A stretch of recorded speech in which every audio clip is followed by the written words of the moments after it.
আমারে। ও গো দয়াময় দিয়ে দুনয়ন কেন অন্ধ রেখেছো আমারে।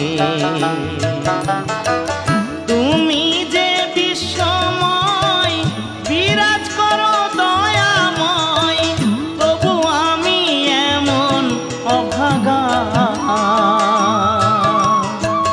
পাই না দেখিতে তোমারে। ও গো দয়াময় দিয়ে দুনয়ন কেন অন্ধ রেখে